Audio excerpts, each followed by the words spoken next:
Welcome to the Reality Revolution. I'm your host, Brian Scott.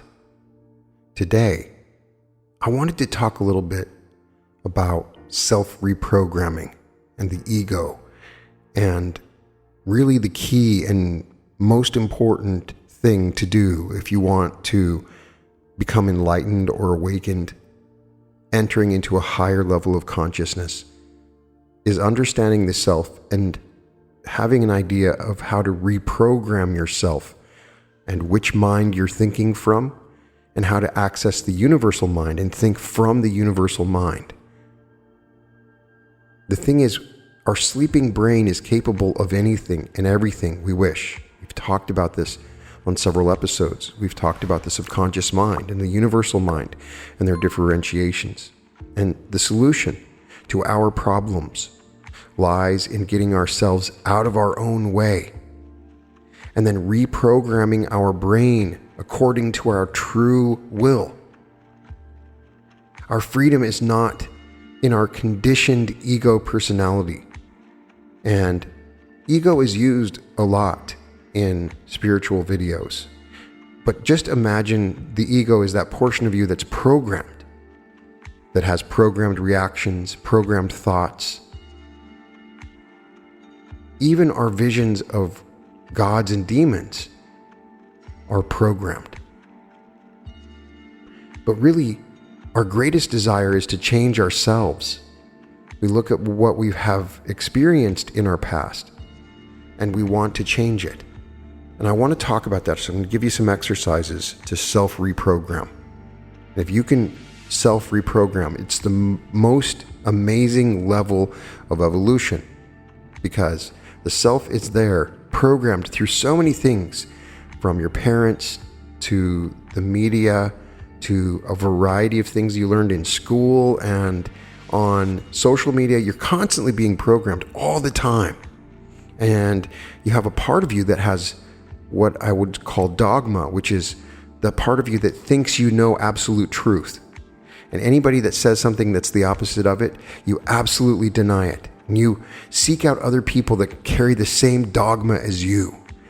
And every level of it is all programmed. And we are a part of this mass mind, but not in a good way. We talk about the social memory complex, but we are not the unknowing zombies that are accessing the mass mind. It's coming from a higher place and beginning to think from the universal mind that the new earth is created. And I really thought about how I could teach this, how I could learn this, how I could experience this. The more I think about it, the more I come to the conclusion that you must give up the thing that's most precious to you. You must give up the thing which you love so dearly, the thing that you hold on to, which is used against you. You must give it up.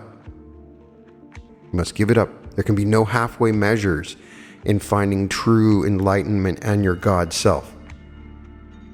It is not hiding anywhere. It is here and now.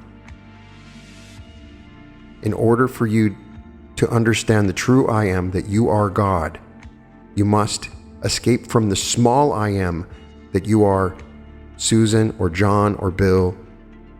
All of those are the small I am.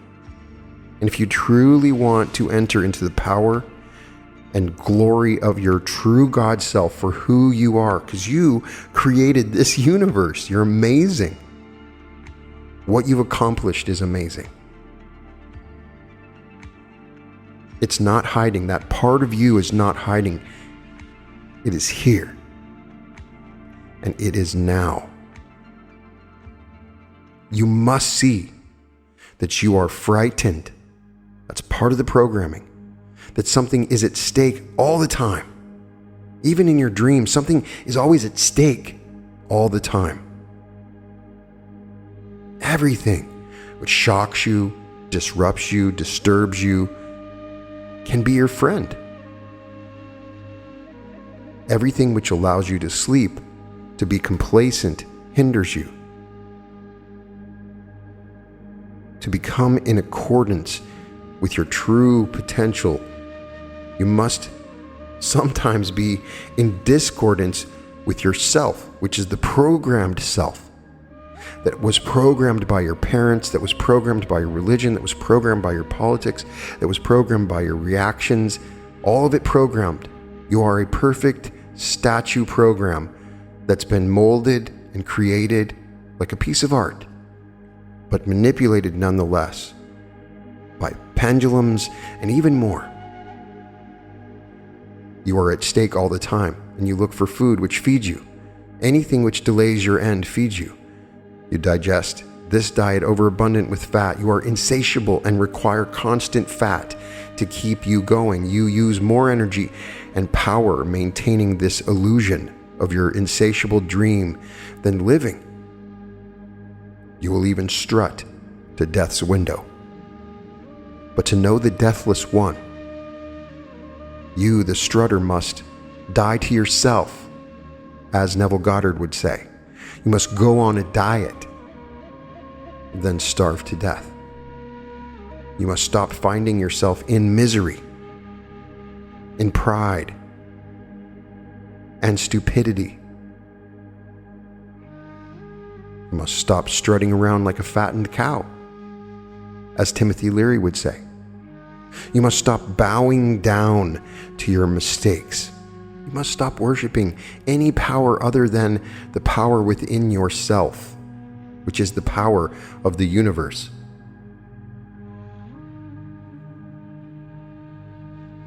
You must surrender your misery, which has been programmed into you, and you must stop acting surprised when something happens to you. For you created it. For it is the same old thing. You must stop reacting to the things as you always have. You must stop proving your story. You must stop creating this current reality that you don't want to be in, and you must stop extending the past into the present and the future. You must stop defending your ignorance, your sleep. You must stop defending your sleep, and you must stop defending your misery. You must wake up. You even forsake your health to feed this monster. He drinks your blood. This friend of yours, you'll sacrifice anything and everything to feed him. Everyone and everything is food for you. How people treat you, good or bad, is food for you. This monster that is putting you asleep is so strong, and you feel so weak. Why do you prefer to be insatiable to this sleeping? You oppose, you conform, all is food for you. You agree, you disagree, all is food for you. You render opinions on this and that and spout authorities to back you up. All of it is food for you. You are surrounded by friends or alone, all is food for you. You are naked or adorned, all is food for you, as Christopher S. Hyatt said. Something is always at stake. Something is always on the line. You strut around proud of the misery you have caused yourself. You'll do anything to preserve the misery. You will fight, you will sneer, you will accuse, you will blame, you will steal, you will hide, all to preserve the fear that you feel that is programmed into you that you get an emotional response from. Remember, there's always something at stake. That is something that is at stake is you and yourself. Nothing can satiate, millions cannot, fame can't, love can't, power can't, friends can't. Only this monster that is constantly feeding on you. After you have it all, then what? Then the victories are feeding you, and your failures feed you, your past feeds you, your ideas feed you, your friends allow you to be complacent, accept or like you. That is food for you. And if they hate you, that is food for you. Why are you so hungry for all of this experience? Does death not even inspire your appetite? Do you know death? Do you have snapshots of it? You act like you're immune from it. That it just happens all around you, but not to you.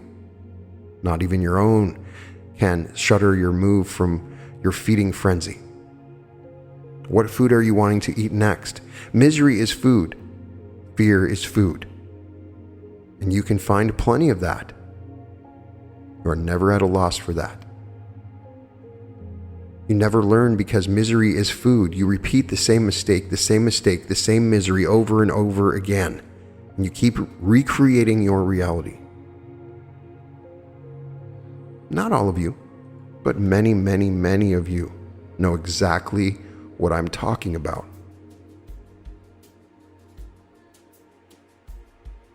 And you do it with pride. More misery. When you speak to others, do you notice your dead phrases and your pattern stylized responses? They are indications that you are sound asleep. You have something at stake each time you repeat any habitual phrase and comment. Find your patterned machine-like phrases which you use over and over again and you hold so dearly. Count the number of times you use them in a 3-day period. Count them. Stay awakened each time you prepare to repeat this dead tone stop. You are sleeping while you are awake. Say stop to yourself. We all have little habits of speaking that we're not aware of. Just say stop, be silent. Say it silently to yourself if you find yourself repeating some phrase that you're using all the time. And begin to experiment with yourself in the way that you talk to yourself, the way that you communicate with yourself. The more you do that, the better you will get at reprogramming yourself. So we start to talk about the mind and what mind we're thinking from. And you read many meditation texts that say that you need to think outside of the mind. Good friends of mine who are great spiritual teachers are teaching the mind is what you're trying to transcend. And if you're thinking about the mind, then you need to move beyond it. So what does that mean? What does the mind mean? We've talked about it, that it's not the brain or the organ or tissues that are in our head, but it is our total apparatus of thinking. And there are different levels of mind. And after having experienced what I would call the second mind, which is a level of consciousness where you're thinking from a different mind, you're seeing and feeling everything from a heightened state that is not my mind, is not definitely filtering through my brain. And everything is much clearer. The sounds, the memories that I have, the dreams I have in this second mind. This second mind, this alternate mind, is what I think a universal mind, but there are portions of it you start to access. The universal mind is an amazing thing because it's a mind that anybody can access and think from. And thinking from this universal mind is a game changer, but you can never think from that universal mind without escaping from the small mind which you have inhabited in this density. So to clear the mind of its noise and then to lose the mind altogether. In most cases, this is meditation, of course, but some would say that that is insanity. That's impossible. We can't clear the mind. Now, to achieve what many call enlightenment, or the real knowledge that you are a robot and have been programmed, and that you can reprogram your brain according to your true will, you must first put yourself aside. The wisdom and freedom of the great work, Becoming More Than Human, is available to everyone who is willing to work and give up the security and stupidity of collective humanity. The new you, or higher you, or higher mind, resides in the ability to reprogram your own brain according to your own will. The you, which you are familiar with, has been created through years of random, blind, and unconscious programming. And the majority of the time, it's just chaotic programming with no intention based on what your environment is or what shows you're watching or music you're listening to. And in many cases, it's just completely randomized, but sometimes is very effective. It is the result of happenstance and genetics and history.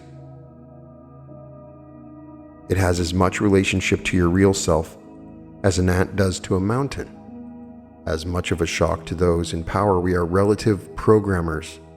That is our brain, is a neural garden of growing fibers and chemicals, which in the final analysis we can learn to program ourselves. But first we must do away with the roots and fertilizers which do not fit our true nature and will. Now the time has come when everyone on the planet must take the responsibility for self-reprogramming.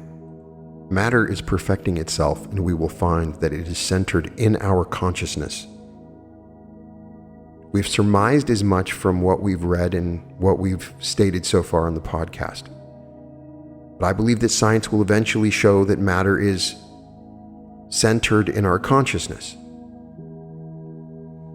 Therefore, to be prepared for the coming universal expansion of our machine selves must be outfitted with new neural patterns in the new Earth.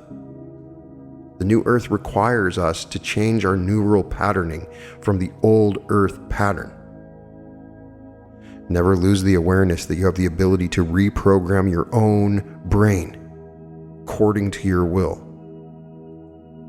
Human beings have this outrageous habit of believing that once a pattern is established, it must remain. There really is no flexibility around this. It's particularly true where it concerns our sacred personality and characteristics. It is difficult for most of humanity to believe that how they feel, what they think, how they act, and what they believe is learned. And there's nothing special or unique about them which is not contributed to by genetics and conditioning. All that we hold sacred about ourselves is not of our own choosing, but rather a result of chance and chaos. However, unlike other animals, humans are capable of willing, choosing, creating an identity through the process of self-undoing and then reconstruction. Yet most of us become insulted, hurt, or violent if anyone dare question the worth of the junk and burdens which fill our minds, hearts, and attics. We slaughter entire populations over ideas, values of psychoterritoriality, which we do not consciously choose. We have automatically accepted ourselves and values without even knowing we have, nor do most have the ability to question the nature and purpose of our thoughts and behavior. We have, like monkeys, blindly imitated the authorities of our youth. Our egos are often so weak and vulnerable that we tend to create conflict over ourselves wherever we go and whomever we are with. Our sense of pride or possession and territory propel us into action of which we are often ashamed, for we occasionally realize we've acted more like a crazed monkey than the real human we have the potential to be. The mass of humanity is so unconscious of this that we tacitly and even worse, openly accept our monkey-like behavior as a necessary standard of life. The truth is we are constantly being programmed by parents, friends, advertisements, authors, radios, movies, TV, teachers, and politicians. Finally, these programs become so much a part of us, we begin to question our every thought and action in terms of these programs.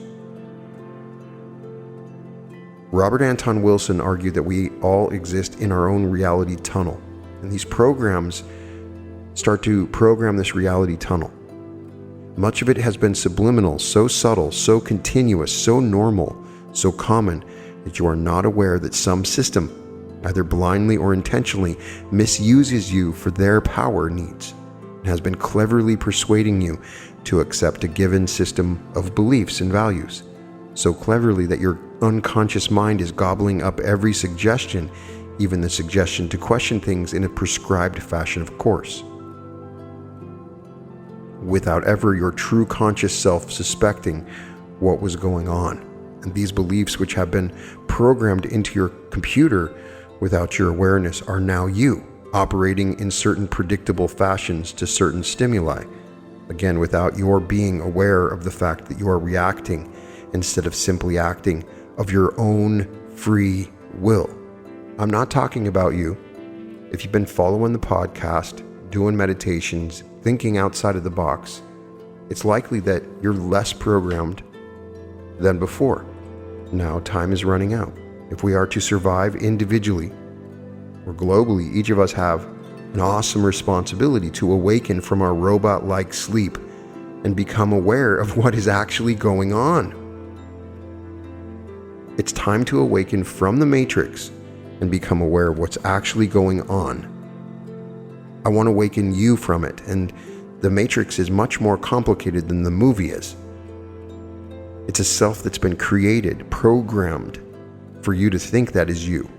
You need to escape your programming and understand how you've been programmed neurally in the chemicals in your brain, and visually from the things that you watch, and kinesthetically from the drugs that you've been given.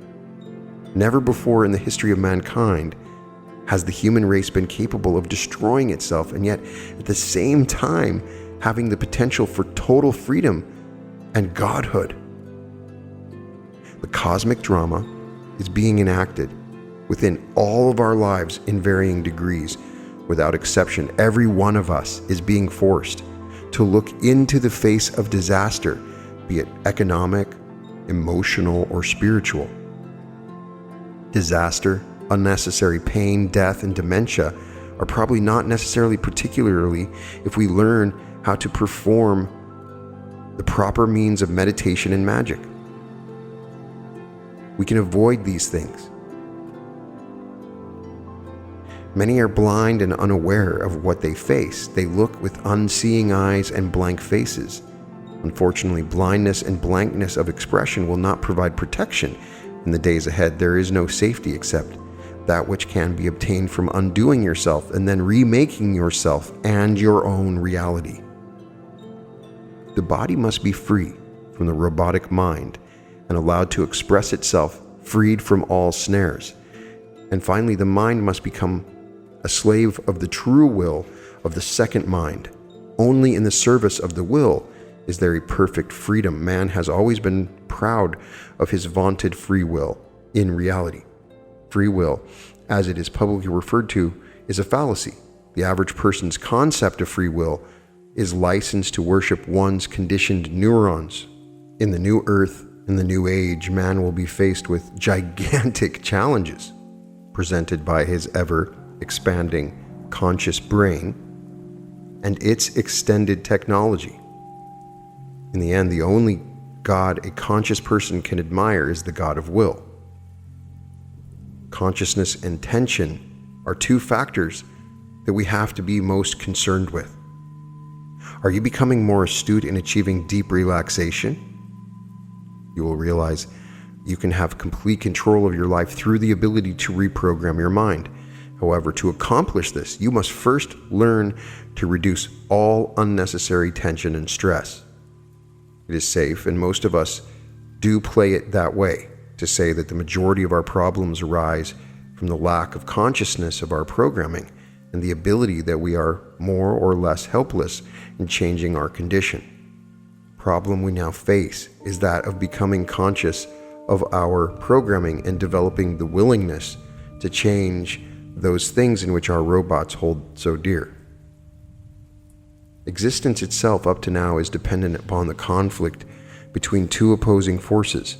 Psychological studies have proven that tension is produced by happy experiences as well as depressing ones. Tension is a fact of life, and not necessarily an unfortunate fact either. Stresses and strains are not only an integral part of life, but they often appear as life itself. But to bring about the change in consciousness necessary to achieve self-programming, we must use some powerful techniques to reduce tension. A still mind is needed for reprogramming. This is the result of meditation, though this may not have been in the intent of the meditator. Keep in your mind your goal together with the reason for it, to free the body from the snares of the mind and to make the mind a slave to the unconditioned will and the second mind. Meditation is as old as time itself, but the needs of each new generations differ from those of the preceding ones. And so a lot of what we get is meditation descriptions from an earlier age with less of an understanding of the real world that we live in. My biggest goal at the beginning of my podcast, when I did meditations, was to make them fun. For a lot of people, I found that meditation was a chore, and so I had to teach it as something that was fun. But it's as old as time itself. And so perhaps we need to redefine it. It doesn't have to be one specific way.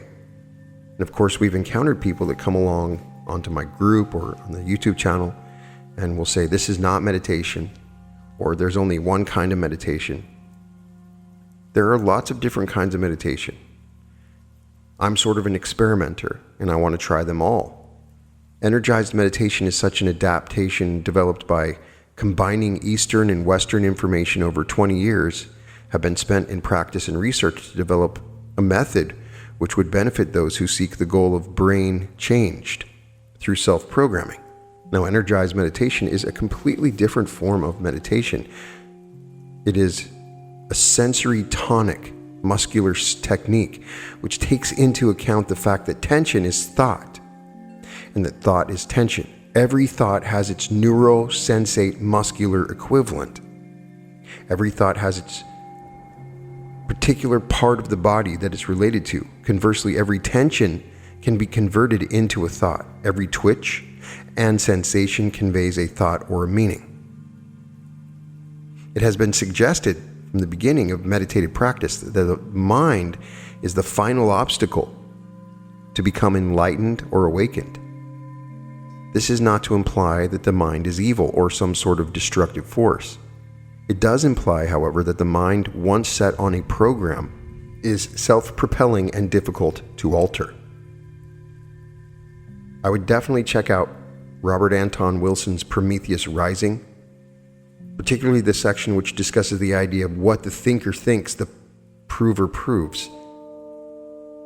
The mind's major byproduct, thought, must be harnessed so that in the end, mind itself can be reprogrammed, not just of content, but of the way it operates and how it thinks. It follows that to destroy all unnecessary tension frees the mind from its programmed thoughts. This in turn will make the task of ego mind, reprogramming, or transcendence even easier. To clear the mind of thought, each sensate muscle group must be cleared of tension, or at the least the tension must be reduced, according to energized meditation. The technical aspects of this idea are overwhelming. While meditation reduces tension, tension also reduces the result of meditation. For this reason, concentration on a mantra can never be achieved to complete satisfaction. This is one of the major problems to which energized meditation addresses itself. Mantra focus is necessary in the beginning and intermediate stages of many meditation practices, but to actually become the mindless one, the deathless one, to experience the universal mind, all tension, thought, image structures must finally disappear. It's an amazing thing. This universal mind is connected to our neurons, and our smaller mind is a reflection of this higher mind. So when we escape from those reflexes, we free up the programming and it moves towards that universal mind. So what happens is we truly merge with the universal programmer. Check out my episode on circuits of consciousness with Timothy Leary and Robert Anton Wilson. The universal programmer only occurs when your lower circuits are clear and they're not being dominated. What most of us call the I or you or the ego, as we know it, are sets and webs of interactive and interwoven tensions. While to some extent these are presently necessary for functioning in the social world, they have become the rival of true conscious will. So the first thing I would recommend that you do is to begin in a journal and notice every single time that you are being programmed, that you have programmatic behavior. Observe your behavior. And if you're doing something, buying something, eating something, thinking something, watching something, anything that feels like you were programmed into it, I want you to start to point it out. And in that process, you'll become aware of the cause and effect relationships in your programming. Going back to energized meditation, if you do this, and I'm going to give you a couple of different sort of experiments using energized meditation. It destroys tension and thought, and allowing the student of the experience to complete mindlessness and union with consciousness. So the goal is to completely become mindless. It's not really my goal to compare and contrast different meditative techniques, which can be kind of boring. I just wanted to prelude that so that I can introduce some different techniques for you to try so that you can reprogram yourself. Any facts that come from the meditation can only be verified for you by you in your own laboratory of experimentation on your consciousness. Do not believe or accept this theory or any theory, in fact. And this does include all theories which have previously been accepted as true without completely testing and proof. What the thinker thinks, the prover proves. Before we get into the first technique of this, let me make you aware of some facts. Constant mental chattering or thought creates tensions. When you are thinking, your voice box moves ever so slightly as thoughts are flowing through your mind. Have you ever noticed that when somebody is sort of moving their mouth just very slightly? Especially when people read, you can see that people will just ever so slightly say that out loud. The jaw moves slightly, as well as the tongue and the eyes. Thoughts are flowing through your mind. And as we stated before, there's a fine state of consciousness that creates attention when we're thinking. So to achieve true mindlessness, we must first become aware of the facial, throat, and neck tension which are associated with thinking. So sit or lie down in a quiet place and allow yourself to think about anything. Notice how and where your thinking is experienced. Notice what motions and tensions exist in your face, neck, and throat area. After you've completed this, think about something unpleasant and notice if there is any difference. Now try thinking about something pleasant and make the same notations. And then once you've kind of done this a few times, you can even pause this episode and go back. Then I want you to lie down and do not move. Just breathe normally with your eyes closed. Now become aware and describe out loud for 15 minutes every sensation and muscle twitch in your body. Become aware that tension exists all around and within you. So you can say, I feel an itch in my toe, I feel a scratch on my knee, I feel the muscle in my thigh. You just say it out loud. Try it afterwards, or you can pause it now.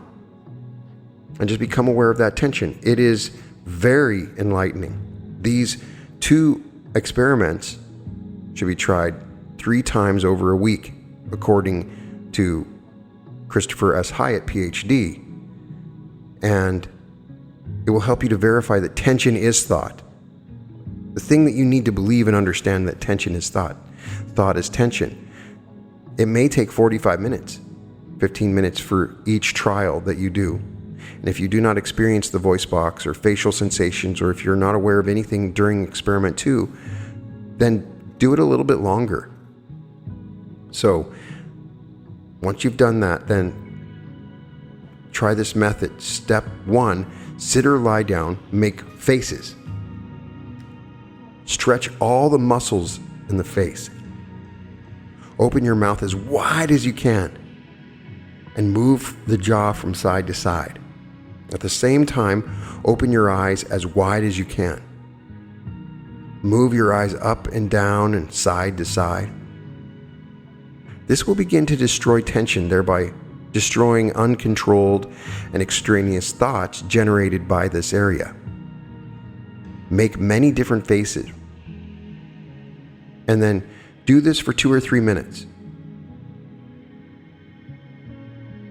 You can always pause it now or come back.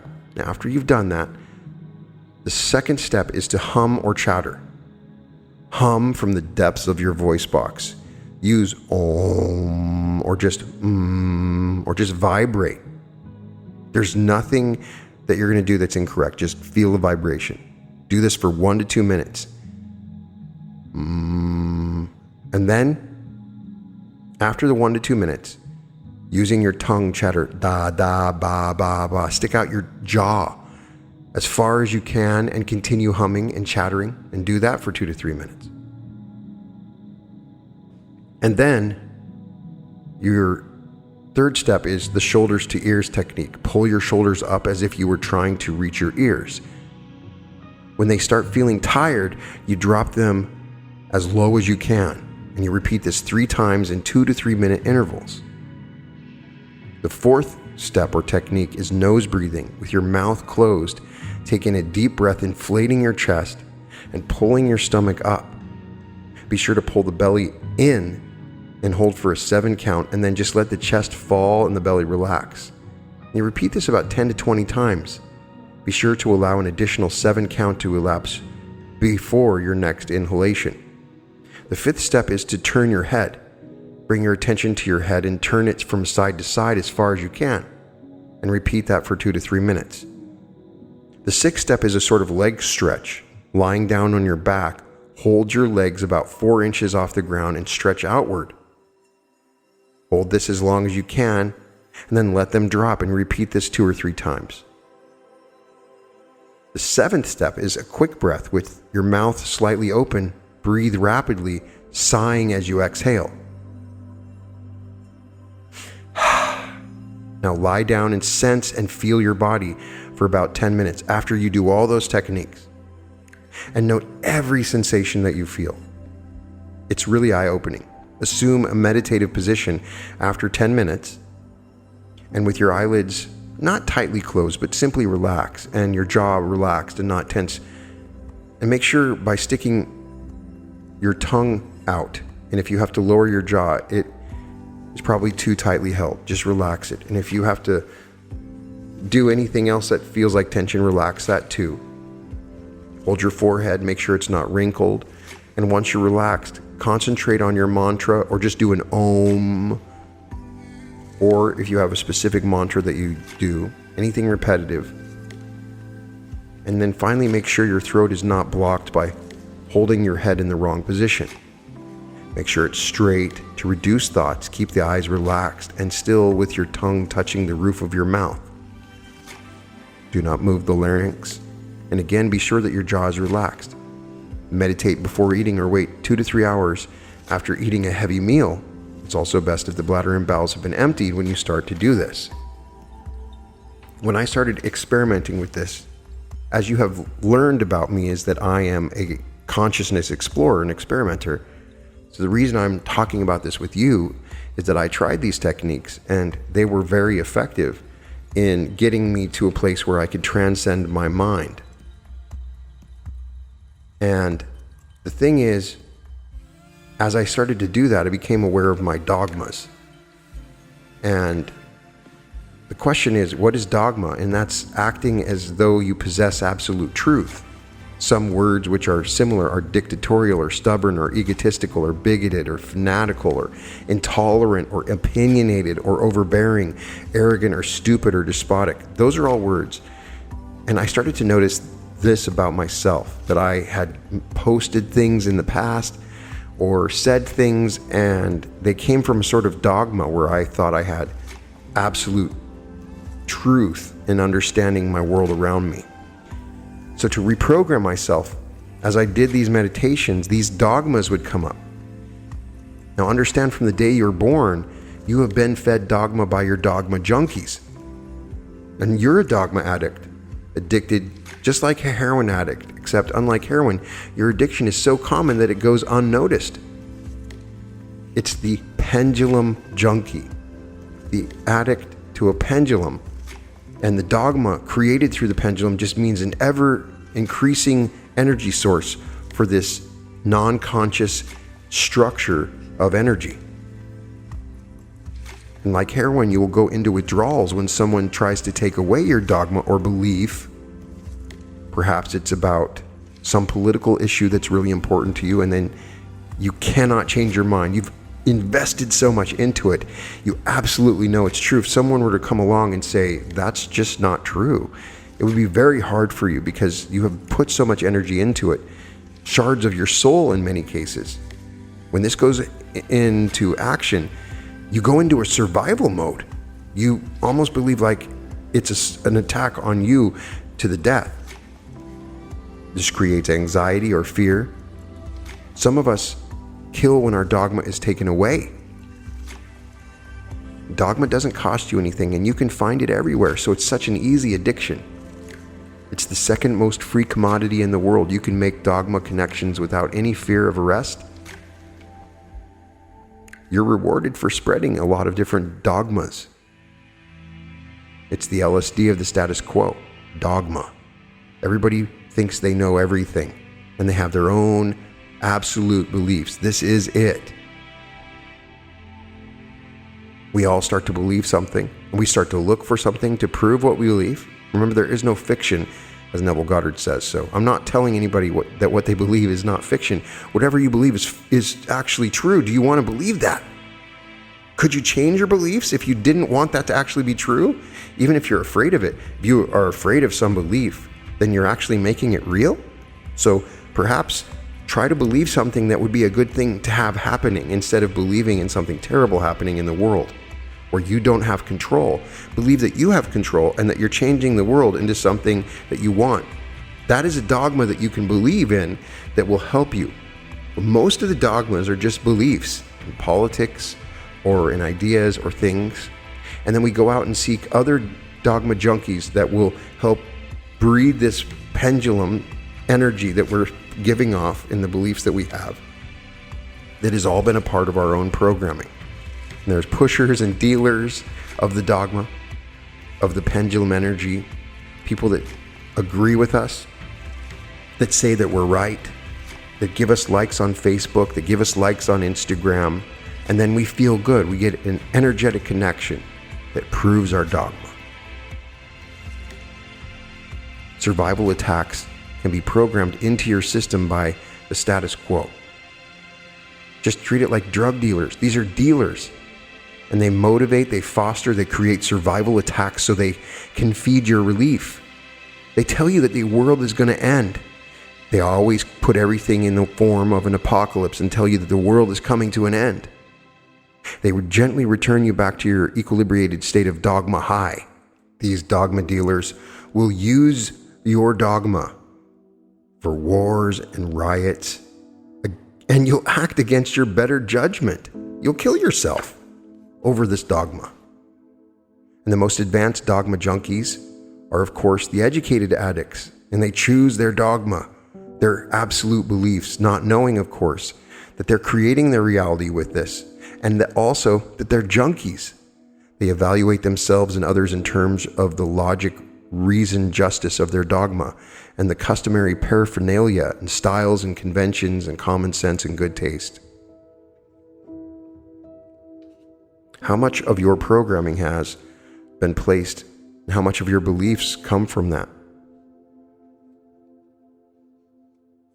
In order to reprogram the self, you must understand all the programming neurologically, and you must also understand your beliefs. So go through a journal and list out all of your beliefs, and then see how many of these beliefs may have been implanted within you to propagate whatever situation that you're in now. And a lot of times you can get to the core of what you really believe. These beliefs define how you create your reality. And so by self-reprogramming, you can reprogram your reality, because your self is just what happens and then reflects outward into the world, and the self is outpictured into the world. It's you pushed out, and you're pushing out these programmed beliefs like everyone else. They are afraid of you learning that you have the ability to reprogram yourself. You've been programmed perfectly up to this point, and it would be devastating for their economy and their corporations and their power structures if you realize you could reprogram yourself and that their programming didn't matter. So what I'm saying is, understand these processes are chemicals that are going on in your brain, and you can reprogram yourself. Try these exercises. I think that Qigong is also powerful. Any bodily level exercises. I would also recommend I'm Not My Body, I'm Not My Mind. That particular meditation, which I crafted after Sadhguru's meditation, is incredibly powerful in changing your body energetically to where you can put yourself in a state to reprogram yourself. We can also use hypnosis if you watch carefully what you're being hypnotized with, and you are able to change those underlying assumptions. The self can be recreated in a faster manner through sleep reprogramming by using meditations and affirmations while asleep to really program the mind. The technique that I use on the channel is binaural programming, and that is taking advantage of the hemispheric nature of your brain and the way that old hypnotists used to use hypnosis, where they would have two different people talking to you at the same time, so that you have different messages coming into each ear, and one of those will inevitably slip into the subconscious and begin to reprogram your subconscious mind, which is the goal. And for some people, it's easy. If you ever go to a place where people are hypnotized in a public event for entertainment purposes, there's always a few people that are easily hypnotized. It's not everybody. Everybody is actually hypnotized all the time, but some people are super responsive to certain kinds of hypnotic trance commands, and it's in their benefit. They can completely become amazing business people, athletes. They can program their mind to do amazing things. Some people are much more difficult, and that's the way that their brain is awakening, and their brain works differently neurologically, but still there are programmings that are being delivered all the time. So what you want to understand is how you're programmed, what your programming is, what has programmed yourself. Your true self goes beyond all that programming. And there's always a chance many of the things that you've been programmed on, you'll go back and say, I agree with this programming. This is something that I'm consistent with. But if you're coming from a different level, it's from the meta-programmer, the actual master programmer that programmed us so long ago. That's where we want to be. We want to be the person understanding the programming that can change the programming if we want to. And then when we do that, we start to differentiate a couple of different minds. We start to escape from the smaller mind that we start thinking in. We start thinking in the larger universal mind. You can tell when this happens, when you start having super vivid dreams that seem to be much more realistic, super realistic memories or thoughts. There's another mind that can experience and undergo these experiences.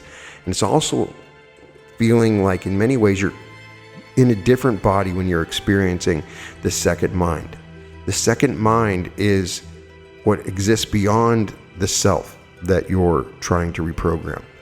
If you just sit in meditation and simply go deep within, you'll find a stream of consciousness of all your thoughts. And then below all that, there is this other mind.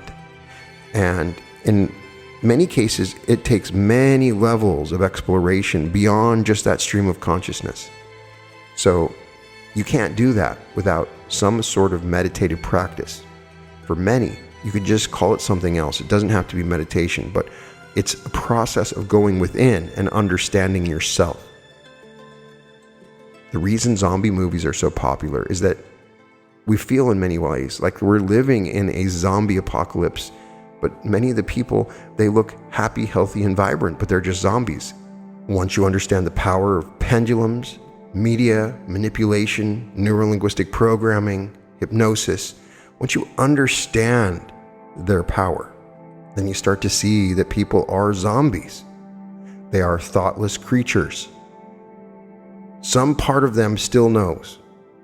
But many are just thoughtless creatures going along in thoughtless patterns built into their neural structures, incapable of thinking for themselves, stuck in dogmatic worlds and pendulum-influenced existences where their realities are being created by someone else, but they feel as if they're creating them themselves. It is a deep knowledge of the ways of reality creation that are behind it, but it's your responsibility to reprogram yourself so that you take control over your reality and you move away from these sort of zombie-like behaviors. It could be in how you spend your money or what you eat. And I'm victim to it too. It's an ongoing learning process to understand the places where I've been programmed and to continually accept my programming or reprogram myself, understanding that within the third density illusion, I am just a meat robot that is existing on a variety of different programs, but I can reprogram myself.